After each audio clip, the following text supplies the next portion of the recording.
This is Dan McCarthy, and you're listening to the Check-In Podcast.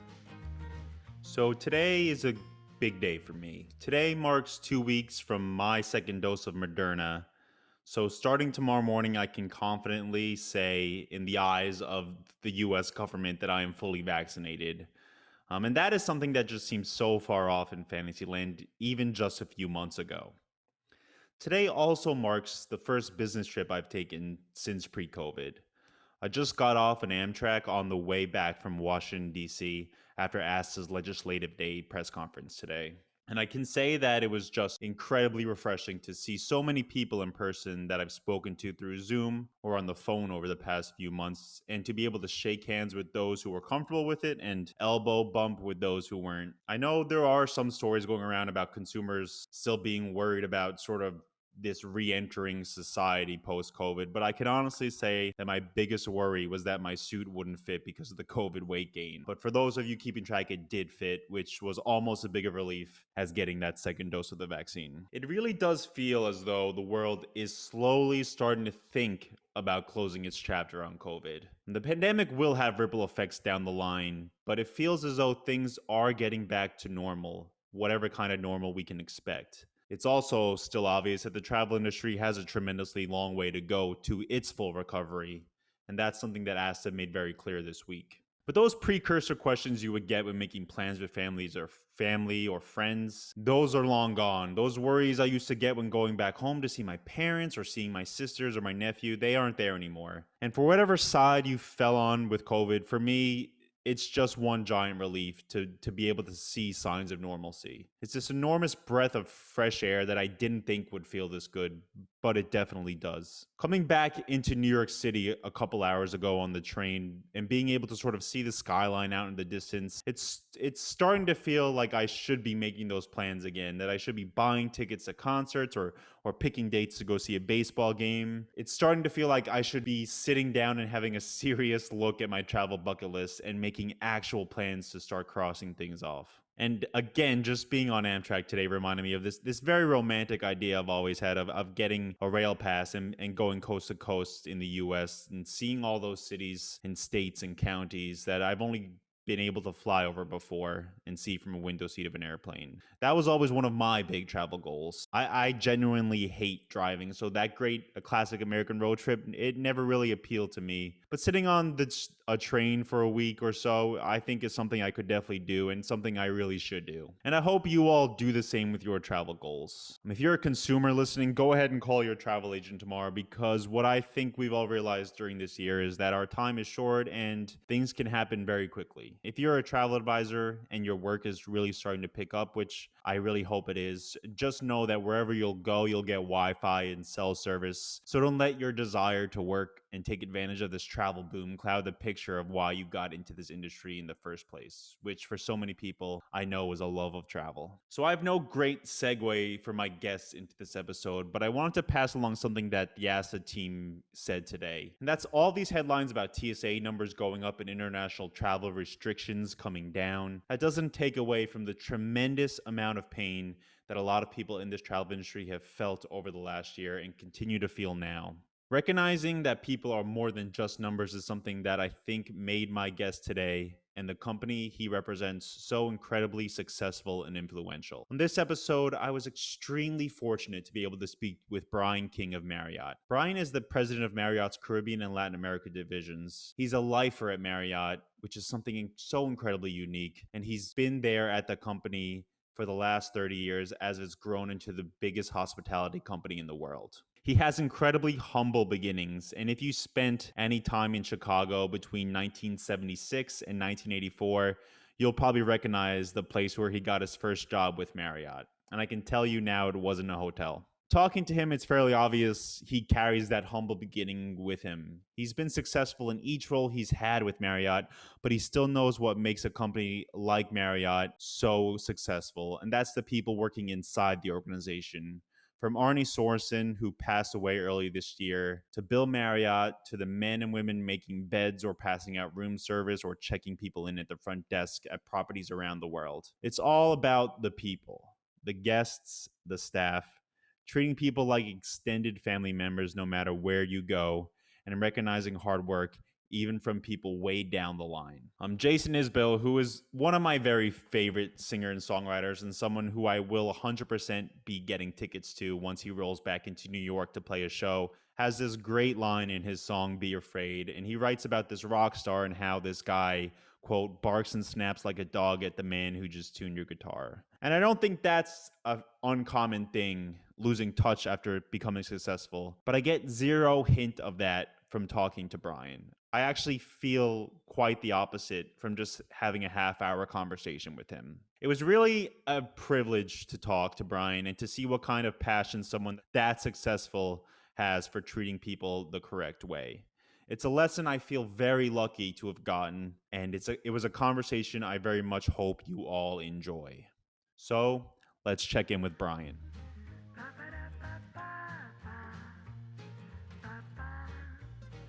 Hello, Daniel. How are you? Good, Brian. Hi, how are you? I am well. Are you in New York today? I'm in New York. I've been in New York since I don't know, since 2020, so since March. So I'm still here. Yeah. And you're in Miami, right? I have since relocated to Miami a Where while ago. where were you prior? Well, I was at headquarters. I think you and I had chatted, I can't remember, some conference ages ago. And then during the height of the pandemic, I headed out to our place in Scottsdale just before everything went south. Because I was convinced from what I was hearing that domestic travel was going to stop and I didn't want to get trapped in DC. So ended up being out there for what I thought was going to be, 30, 60 days, and pretty much was there until December. And then I took this role and moved to Miami. So never move in the middle of a pandemic. It adds a whole layer of complexity. But you grew up in the Midwest, is that right? You grew up in the Wisconsin area? Okay. Yep, I did. Yep. So I'm a Midwest native, but I've kind of Milwaukee, Chicago, DC, Dallas, Scottsdale, DC, Miami. That's been the loop. So how do you like Miami? It's good, I'm adjusting. It's interesting, like in the fall in the Midwest or the Northeast, you rake all these leaves. Well, now just one giant palm leaf will fall and pummel you on the head. So, that's been really interesting. You wake up and there's this thing like across your lawn that's 8 feet long. No, but it's good. I'm enjoying it so far. So yeah, that's good. Lovely. Yeah, I guess it's better than Wisconsin or Wisconsin would be. Yeah, for sure. Well, I appreciate you taking the time to talk to me. I know how busy you are, especially in your new position too. So I appreciate your time. Oh, absolutely. It's good to see you. Yeah, Hopefully we'll get you out of your apartment one day soon. I'm actually headed down to DC next week. It's my first. Well, I was in Florida for a family vacation in April, and then I'm going down to DC next week for ASTA's legislation day. So I'm excited about that that's too. Next week. Good. Yeah. So I've had to make a concerted effort to get out of my apartment as much as I can these days. Even though like some days you don't realize, and then it's 7:30 and you have a baseball game on, and then you realize you haven't opened the front door of your apartment yet. So I've had to sort of make that schedule. But the city's starting to open up now, right? Yeah, the city feels good, to be honest. We were just talking to Kirsten about it, and it does feel like it's turning over. The tourists haven't come back in, and particularly the international tourists haven't come back in, which I don't know when it's going to happen. But domestic tourists seem to be coming back in. I was walking around the streets a couple weeks ago, and it was just so packed, and I was just like, where were all these people in the winter? Like, I don't know if people left and came back or people hibernated. It's one or the other, but it is starting to wake up. Yeah. Well, I wanted to touch because I spoke to you last summer, I think, too, on Zoom, and you mentioned, I think we talked about how you were marking 27 years with Marriott. So would this be your 28th year with Marriott? Is that right? Yeah, right around the corner. I think it's May 27th. Well, congratulations, first of all. And I wanted to ask you about that because I've spoken to a lot of people for this series, and a lot of people have sort of bounced around the industry, but have remained in the industry. But you've been with Marriott, and that's just such a unique accomplishment to spend almost 30 years in one industry and 30 years with one company. And I'm wondering if you ever have time to reflect on that accomplishment and on that tenure. If you love what you do, you never work another day in your life. And that's really been my Marriott story. So, my very first Marriott job was in 1987 when I was in high school. And Marriott used to be in the amusement park business as well when we were a conglomerate. And I started out as a train driver. And one of my favorite memories from that. I was obviously literally fresh off the farm from the Midwest. And this was outside of Chicago in Gurnee, Illinois. And obviously not experienced with big business by any means. My parents ran a small dairy farm in the middle of Wisconsin. And my father was nice enough to kind of say, hey, why don't you explore the world in case you don't want to be a farmer? Which I think he knew at a young age that I wasn't going to be a farmer. Like the animals, maybe veterinarian. And I remember very distinctively, it was maybe my third or fourth week there, that Mr. Marriott Sr. and his wife were coming to visit the park. And I'll never forget this. So there's this beautiful kind of double story carousel, a giant reflection pool, several blocks long, gorgeous flowers surrounding it. And all, I don't know, 2,000 associates kind of lined up along this reflecting pool. And you could see Mr. Marriott Sr. and his wife in this golf cart with the park president, or the park general manager, I guess is the title at the time. And I remember vividly him kind of pushing him on the shoulder, and the cart stopped, and the two of them got out of the cart, Mr. and Mrs. Marriott, and they went and they shook everyone's hand. Thousands of employees around that reflection pool and that carousel. And that moment for me kind of was just, burned in my brain about, wow, what kind of real leadership and being connected is all about. And that he would take the time, someone of his stature, an amazing individual, and certainly his spouse was just as amazing, the founders of the company, and they would make time to meet all these employees, associates. So that legacy of making time and being generous with your time, continues to this day. And that is a lesson I will always, always keep dear to my heart. And repeat that same behavior. The best gift you can give anyone is your time. There's no doubt about it. So Yeah, I wanted to ask about that too, just from what you went off of, because Marriott is such a big, it's a public company. It's the biggest hotel company in the world, but it's still also kind of this family brand still, even though it's such a massive company with such a massive footprint. And I actually had Betsy O'Rourke from Xanterra on this program, and she spoke about her time with Marriott and how she was directly influenced by Bill Marriott. And I'm like, does that, for working for a company like Marriott, can you feel both of those dynamics? Can you feel sort of this family company dynamic, but also this dynamic that we're a worldwide corporation and we're going to have the biggest impact we can have too? It's really interesting, and it's very insightful because there is this, we're all in it together. We really act as a family. We'll really debate things and fight like any family will. But man, when it's about being successful and lining up and being competitive and taking care of each other, we're protective parents. And we realize we have this responsibility as a publicly traded company, not just to perform for our shareholders, but the purpose of our company, which has remained rock solid, permeates our communications and what we do in local communities. Because at the end of the day, that a guy like me, 17 years old from a farm in the Midwest, is now running as president of the Caribbean Latin American region. It's kind of the all-American dream. And it's because of Marriott. It's because it's a company that fundamentally believes their core mission is to create opportunities. And as our founder said, take great care of your customers or your associates. They'll take great care of the customers. The customers will come back time and time again. As simple of a philosophy that is, it permeates everything that we do, whether it's taking care of our owners, taking care of our shareholders, taking care of each other. So there is a company without a value system, and especially today, I think is without a rudder. It really is. And that's what's helping us weather this storm. So these small family values that extend beyond the company, that are really human truths at the end of the day, help you guide making some really difficult decisions in the worst crisis in the industry's history. It helps guides us, and it keeps us grounded too. we'll never be too big for our britches, no matter how big we get. And if Marriott, if you're too big for your britches, you usually don't last around here. I do want to ask about your time at, I mean, the theme park was called Marriott's Great America, right? Correct. Yeah. So you said you were a summer associate, like a high school Yeah. summer associate there. What was it like?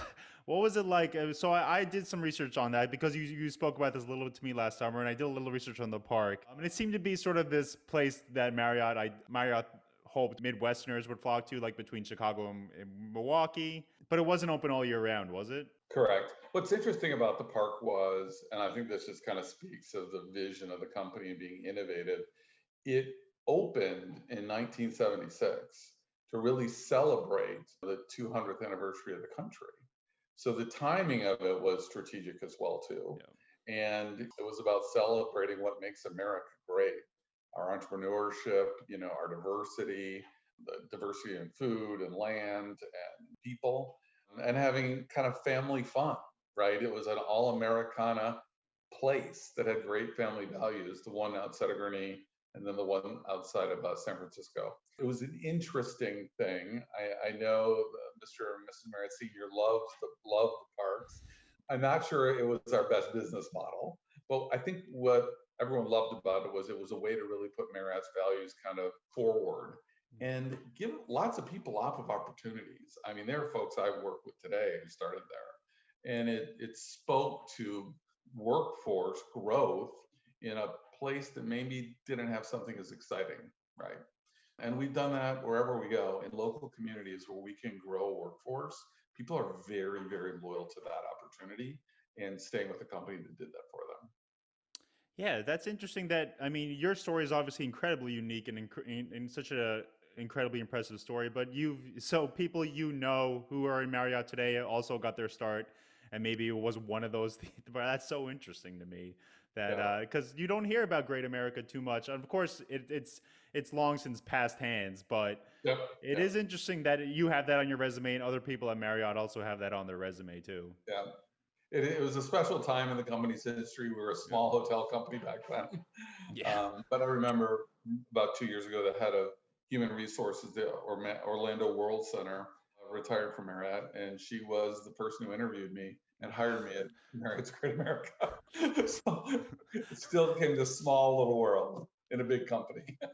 Do you remember what any of the highlights of the park, or do you remember what the most popular attraction was at the park, or anything you can remember that sticks out in your mind? Sure. Well, I remember, very distinctly the American Eagle, which at the time was the longest double wooden racing roller coaster in the world. Okay. So every year in that business, you had to lay out a big chunk of capital to have something bright, new, and shiny that would attract those customers to come back year after year after year. So it was a capital intensive business. There's no doubt about that. Okay. So that was always very, very exciting. Every year we launched a new roller coaster or a new attraction. And the other thing too was like live entertainment. I mean, we had amazing entertainers and musicians. The place was just full of life.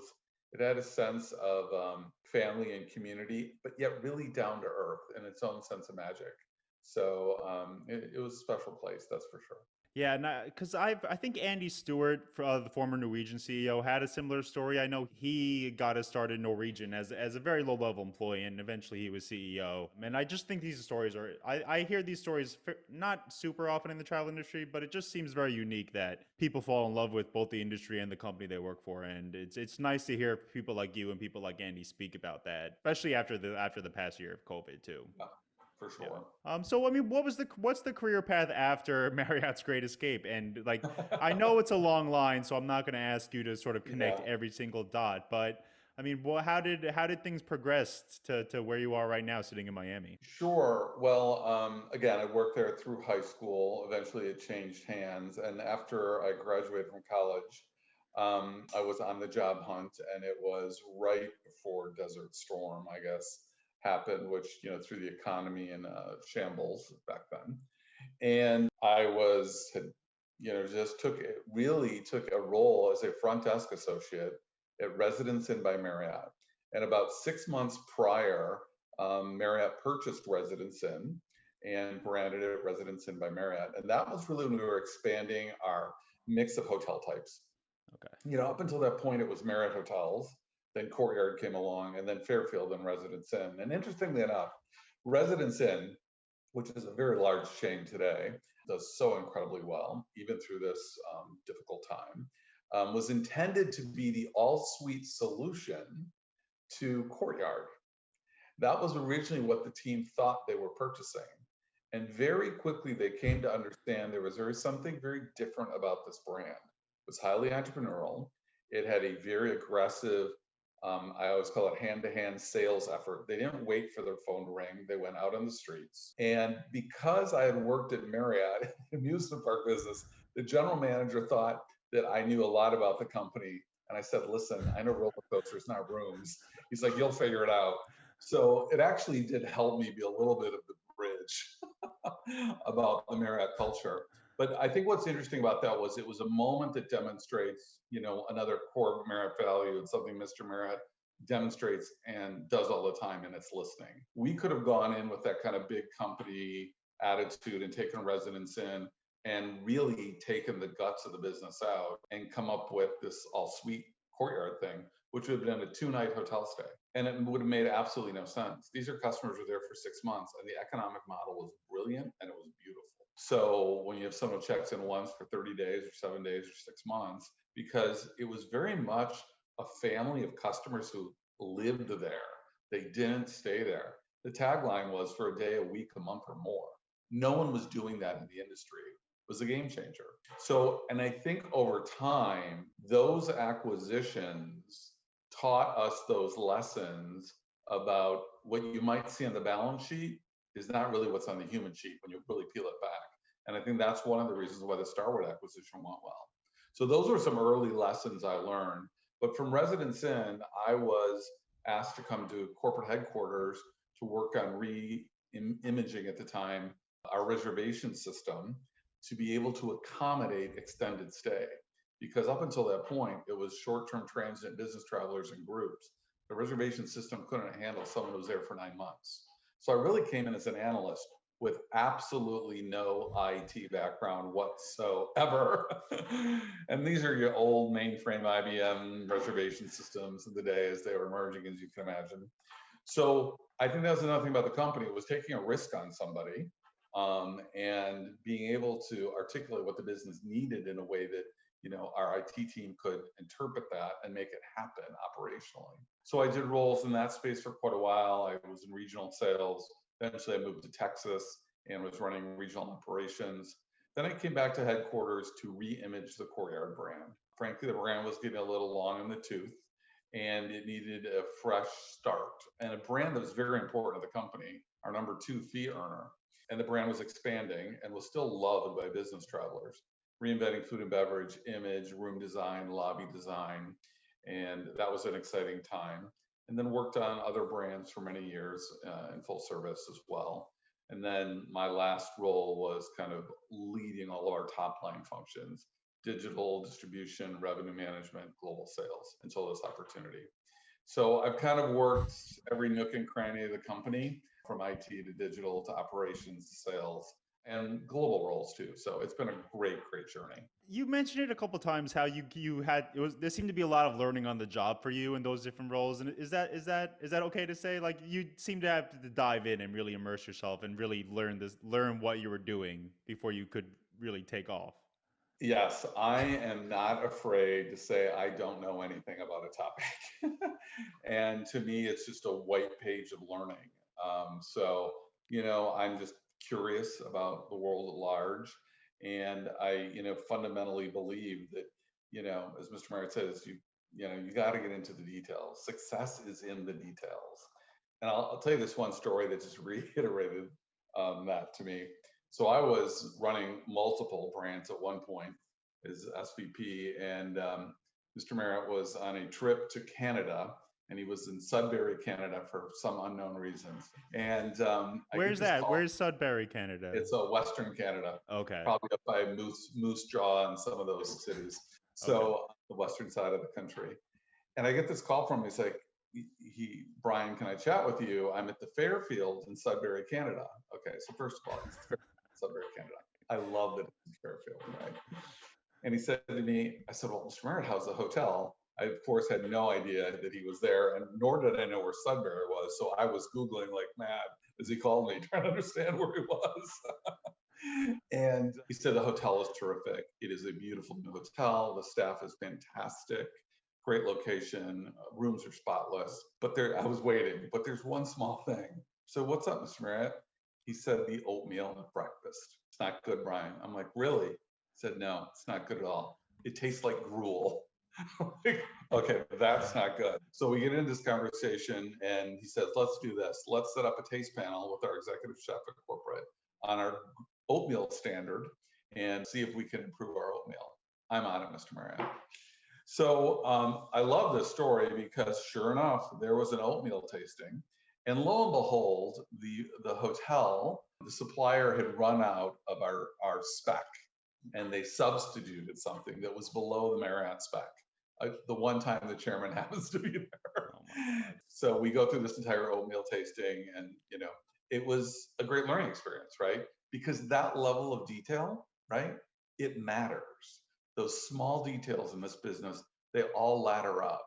And then Mr. Marriott would taste the oatmeal, say it's not good, and then set up an entire executive panel around an oatmeal tasting shows that success is in the details. So great lesson. Yeah, that is an incredible story because you don't it's those things that the guests will notice, but I guess those things won't show up on a balance sheet and they won't show up on a quarterly review or one of those calls. It'll only show up when you get out and go there. And I mean, is that something you do? I assume when you go on vacation, and it might be a bad assumption, but you're most often staying at a Marriott property. Yeah, that's the only place I'll stay. Yeah. And then, I mean, is it when you do take a vacation, is it purely a leisure experience for you, or are you trying to take in whatever small details you can and take those back to the office for when you're returning to work? You've got to be very measured and thoughtful about that because most people don't vacation at work, right? I vacation at work. And of course, the staff knows you're there. And I really am a low maintenance guy because I don't want them to go out of their way. I don't, they've got customers to take care of. But you see things and you learn things. And I talk to the servers and housekeepers. And of course, a housekeeper comes to my room. She's always like, do you need service? Because the room looks perfect. I'm like, I'm also going to make sure that for my fellow associates, I don't make their life difficult. They've got enough to do. Yeah. So, but management by walking around, as simple of a statement that is, and in today's world of the latest business, nomenclature, agile this, blah, blah, blah, blah, blah. It's still management by walking around, meeting people, listening to what they're doing. How could their job be easier? How could you help them? It's so simple, but I think sometimes it gets lost. And that's what keeps us grounded. It really does. Those simple management techniques still matter today. And just speaking of that, I did want to ask, just because it was such a big story for Marriott. I mean, Arne Sorenson seemed to have such an impact, and I can't remember the level of outpouring of support I've ever seen for an executive after that kind of news comes out. And I want to ask, I mean, what kind of impact is that felt on the company? Not just his passing, but just his presence pre this year. I mean, what kind of representative was he for Marriott, and what was it like working for a company that was led by a man like Arne Sorenson? I will never find the right words to adequately describe the immense impact that I know he had on myself and so many others. And it was Arne's humility and his intellect and that rare combination, because there was no doubt he was always the smartest guy in the room, but he was always the last one to speak because he really wanted to hear from everyone around the table, whether it was our table or CEO roundtable, industry events, or in the public space that he played in quite well. And, I think to me, the moment that really kind of summed it up, and there were many, was when the morning crew from kind of CNBC Squawk Box was talking about him that morning.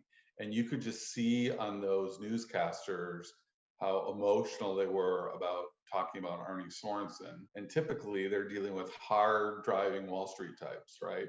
Mm-hmm. But Arne had that amazing ability to truly connect with people on the most human level. And he was more interested in you than anything else. When Arne spoke to you, that's all he was thinking about was you. And a lot of people don't have those type of active listening skills, to be honest, coupled with the strategic thought at the same time. So what made Arne special in so many ways? First of all, he obviously stepped in the company as a non-family member in a very large leadership role, wasn't raised in the hotel business, but very quickly understood our DNA and our value system. And, obviously was mentored by Mr. Marriott on the soft skills of our business, as well as what makes our business tick. And Arne had this gift about explaining the most complicated things in the most simple way that people could really understand the impact to them as an individual or the business. And then you take his gifted communication style outside of the walls of the company, and here's an individual who's willing to stand up and fight for what was right, whether it's, equality at work, living wage, LGBTQ rights. I'll never forget during the insurrection, he said, "You can't trample on the Constitution." Those words will never, ever leave my brain. It's those types of moments that really just give me pause. He was a great loss to the industry, and our hearts go out to Ruth and the kids. An incredible family man, deep faith, well-centered. He led us well. He leaves a legacy that our new CEO, Tony, will build on and not live off of. And that was the other thing about Arne. He didn't live off the Marriott legacy. He built upon it, but was always respectful of what got us to where we are and the pieces that will continue for the duration of the company, soon to be 100 years, pardon me, in the next 5 years or so. Remarkable man and a friend, and dearly missed. Yeah, again, what I said before, I remember that week, and I just remember hearing from so many different people, and low-level people and high-level people too, who just had only nice things and only tremendously positive things to say about Arne. And I wanted to ask, just because I know you knew him, and it's nice hearing about the people in our industry who have made the impact on the human level that you just described. I don't want to take up your whole afternoon, but I also want to ask you about, because you're about a year in this new position. Is that right? Wasn't it right before the pandemic? About 6 months. Yeah. Oh, okay. And I know it's a big focus of Marriott now is the Caribbean and Mexico. And I was wondering if you want to talk about that, if you want to talk about what your goals are now that you're sort of in the driving seat, and what's your big initiatives or big projects or anything you want to accomplish or you and your team want to accomplish. Well, the most important thing to this region and the company at large, and I've said this since day one and I won't waver, I want to get our people back to work. The most painful thing I've ever done in my career is having to make the difficult decisions around people's livelihood through no fault of their own in order to stabilize the company so we could get them back. So driving sales, reinstilling confidence in the traveling community that it's good and safe to travel again. As vaccines go up, so does occupancy at the hotels. And we're seeing that in short haul international travel into the Caribbean, into Cancun, for example, into Mexico. Long haul travel will definitely be the longer end of the tail of this to come back, there's no doubt. Leisure is leading the way out. So first and foremost, it's getting our people back, and that's driving sales and instilling confidence in the traveling community. That is job one across the company. Specifically to our region, we're very excited to be really jumping in with both feet into the all-inclusive space. It's been a space we've looked at for almost 10 years, but Marriott's fairly methodical before we decide we're going to do something, because when we do it right. We'll take risks, there's no doubt about it, but we don't go in blind either. So we watch this space, we entertain different partners over the years, but literally in the last 90 days, it's just exploded. The amount of owners who are saying, we want to be in the Marriott ecosystem as an all-inclusive, let's talk. They see the power of Marriott Bonvoy and reaching that customer base. They see the power of our channels. They see the power of our brands and our people. So, and all-inclusive is a relatively small segment of lodging, less than 329,000 rooms globally. 56% of that supply is in the Caribbean, And it's been relatively small homegrown chains, right? There are a few well-known players in that space, but in general, not the big brands. So a lot of energy around this, a lot of excitement from customers, and a lot of excitement for owners and investors. So we will definitely be in this space, and we are rapidly ramping up. So really excited about that. And it's the right time. It's definitely the right time. Because if one thing this pandemic has certainly taught me, I've never taken my family, my friends, my colleagues for granted. I took access to them for granted. I didn't see my mom for 16 months, 14 months, right? And so when I have that time and we have that time to be together with the ones we love or that we work with, that time will be protected. And I just want to enjoy people and not be distracted with maybe someone bring up a check because my 4-year-old spilled another, Slurpee. Here, just have another one. They'll be happy, right? So there is that magic about all inclusive is I just don't have to worry. But the time, families, and multi-generational travel, which was kind of on the rise, this has propelled that forward. You're going to see that just expand exponentially as folks want to travel with grandma, grandpa, aunts, uncles, mom, dad, the kids, because people have missed out. So how do you make up for it? And travel is definitely the way to escape and do it together as a family. Yeah, I heard an interesting phrase for that want or phenomenon. It was social recession. It was that I think coming into this pandemic, or as the pandemic was sort of peaking, people worried about Wall Street and another financial crisis and things like that, which of course didn't necessarily happen for whatever reason. But the world has certainly shared this experience of a social recession. Not being able to see family, not being able to see friends, and also not being able to meet anyone new. Right. Really, that task has just become incredibly difficult with all these hurdles in the way. So I think what you said is just a perfect way to describe it. Yeah, people are zoned on Zoom. Yeah. you Yeah. know, it's a great tool to a point, but you can never ever replace human interaction. Since the days we came out of the cave and sat around that fire, people need to be, want to be, have to be together for their mental well-being, our communities, our social bonding and building. So there's a lot of noise and predictions about the future of business travel. Hmm. Obviously, I'm in travel, so I'm optimistic, but frankly, I'm realistic. Business travel will be back. Every time we've gone through one of these shock waves in the industry over our history, people raise the flag and say that's the end of business travel. And that's never been the case. It's actually come roaring back. Now, today with these tools, which are very good, by the way, remember, group conference calls are going to kill business travel. I've heard this time and time again. That didn't happen.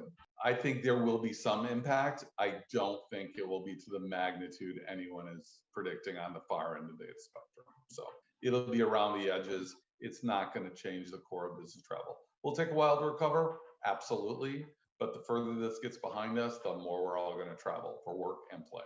And so I want to ask you one more question, then I promise to let you go. And it's a question I've asked every guest on this session, on these sessions, and I've asked this question to everyone. And your path is definitely unique, so I wanted to ask you the same question. And after 3 decades in travel, 3 decades in Marriott, I think I know the answer. But was there ever a crisis, or was there ever a low period in your career where you thought that maybe the travel industry wasn't the industry for you, and maybe you looked elsewhere?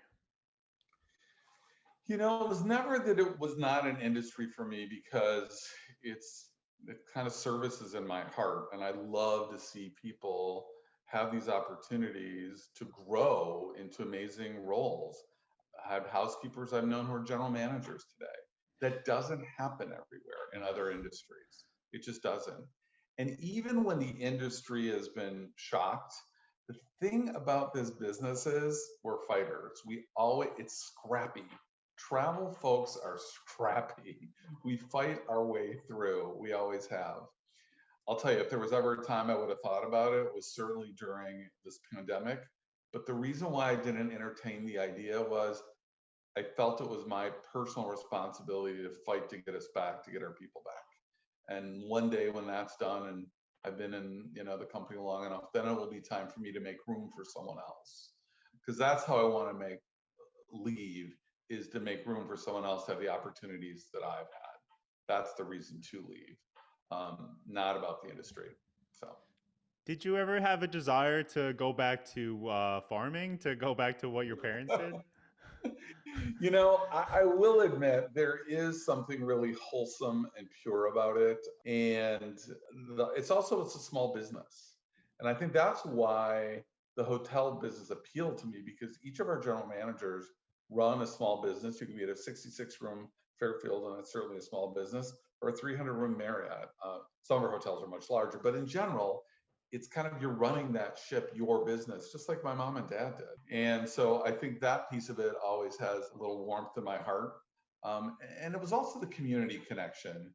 A farming community really looks out for each other and really takes care of each other. And I'll tell you this one story, and this is why I think Marriott was such a perfect fit for me, because these hotels are communities amongst themselves and those associates, and they really take care of each other.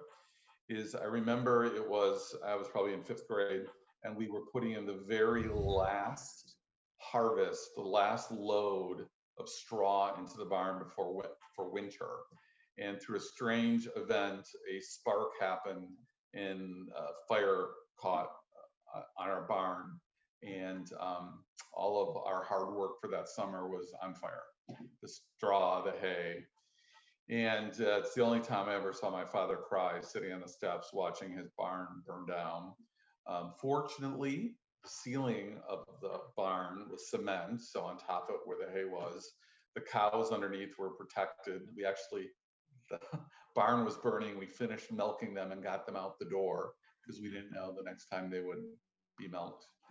And I will tell you, and it was a 6-alarm fire. It was big. I mean, the smoke could be seen 100 miles away. The community that surrounded our family to help us reestablish ourselves, I have no words to describe that. And whether it was giving us feed for our animals, taking our cows to milk them because we couldn't milk them, tents were set up, 3 meals a day of people bringing food. It was just, that's that community. And the hotel business is like that. When things go south, the associates take care of each other, and they take care of the community around them and the neighborhoods and those people. So I think that core value of community that I grew up with is part of the Marriott Foundation, and that binds me to this company. So that's the beauty of small farming. I think that's a perfect note to wrap it up on. And again, I do want to thank you very much for your time and your candor too in the interview. And hopefully, again, when you guys are all in person, we'll be able to cross paths and not be on Zoom at some point. It will happen sooner than you think. I Get hope your so. shots. I have them. I have both now. So I think one more week from today, and then I'm technically fully inoculated. So I'm very excited. That's great. All right, Brian. Again, thank you so much. Take care. You too.